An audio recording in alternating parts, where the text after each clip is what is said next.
Hi, I'm Tim. Welcome to our channel and thanks for logging on. If you enjoy these videos, do me a favor and subscribe to our YouTube channel right here at Watchbox Reviews. I'd really appreciate it, and I'd be able to send watches like this to your inbox as soon as tomorrow morning. If you like this watch, you can buy it on thewatchbox.com. Buy, trade, and sell luxury watches globally and 24 hours a day on thewatchbox.com. And today we are discussing a late 1990s Rolex Oyster Perpetual GMT Master, not a Master 2, a GMT Master 16700, made from roughly 1988 to 1999. This was the last of the original 24-hour hand coupled to 12-hour hand GMT Masters in the mold of the Pan Am-inspired original. So this watch is a U serial number, so roughly 1997, with a Luminova service replacement dial that recreates the tritium signature of the original tritium dial from 1997. So this is a Rolex factory replacement gloss dial, super luminova on white gold indices and white gold hands. You can see the watch is the classical 40mm pre-super case and reasonably slim in profile at only 11.7mm thick. This is an easy one to wear underneath a tight sleeve or a dress cuff. And of course the lug profile's a little bit more compact. Back then it was 47.5mm lug-to-lug, and you can see that this bracelet features pivoted end links, so the lug-to-lug is the true distance across the wrist, 47.5. 20mm lug spacing, and as you can see, the watch is pre-solid lugs, so you can use your strap tools to quickly swap out to a 20mm replacement strap should you wish to wear this one a la NATO. You'll also note that the bracelet is in excellent condition. It is a U serial code, reference 78790, with 501B end links, as you can see underneath. Nicely preserved, in excellent condition, with minimal stretch. This was the era of hollow center links, hollow end links, so it does have that distinctive vintage Rolex rattle quality to it, but nicely shaped. You can see even then Rolex knew that on the underside of a bracelet you need big gaps to vent the wrist, and you also need those gaps to avoid pinching skin or pulling hair, so it's a very comfortable bracelet. The interior of the clasp in excellent condition. As you know, I was able to read all of the original reference and serial numbers off of the interior, as you can see them. Superb condition. Tolerances remain crisp.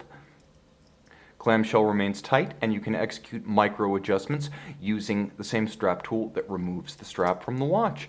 The lugs are wonderfully full. I do want to call out the fact that there is a small dent on the end of one of the lugs, and I want to give you full range of motion view of that dent. It's a small detail, but important, because this is a pre-owned watch, and every pre-owned watch is a little different from the next and the last. You'll note the lugs are all wonderfully full, with some elements of the original factory beveling still in place, and absolutely no protrusion of the spring bar past the perforation of the lug, which is always a red line for me in terms of case age and case refinishing. Also note the crown guards, fully intact, full and shapely. This watch features a Pepsi style 24-hour bezel. As you'll note, this one's a little bit ghosted and aged, and now that the watch is off the wrist, we can get nice and close and give you a good sense with a bit more light of the detailing of the bezel. It's in excellent condition, and this remains, as ever, a bidirectional rotating bezel. So because this is an original GMT Master, you're going to set the watch to Greenwich Mean Time as a pilot, and then you're going to use the local GMT offset of the airport or port of destination in conjunction with the bezel to find the local time. That's how historically the GMT Master would be used to gauge the time at a destination airport or port. And of course you can see that that Rolex service replacement dial is in outstanding condition. Luminova, of course, but Rolex did sign the replacement dials properly. Gloss base, no marks, no tarnish, no oxidation, all indices present and correct, hands without any marks or any evidence of degradation. Now, one of the interesting features of these 16700s is that they were the last of the GMT Masters with true quickset dates. So you can see that whereas a GMT Master 2 will require you to endlessly cycle the local hour hand, you can quickset the date because this is the Rolex caliber 3175, not the 3185. Still 31 joules, still automatic winding, still has hacking seconds as well as the quick set I just demonstrated. It is a COSC certified Swiss chronometer. The watch still has 100-meter water resistance via screw-down crown. It does have a full balance bridge with a free-sprung balance for shock resistance and a Breguet overcoil hairspring for resistance to positionally induced or gravitationally induced timing deviation. That is the advantage of an overcoil. It beats concentrically in any position.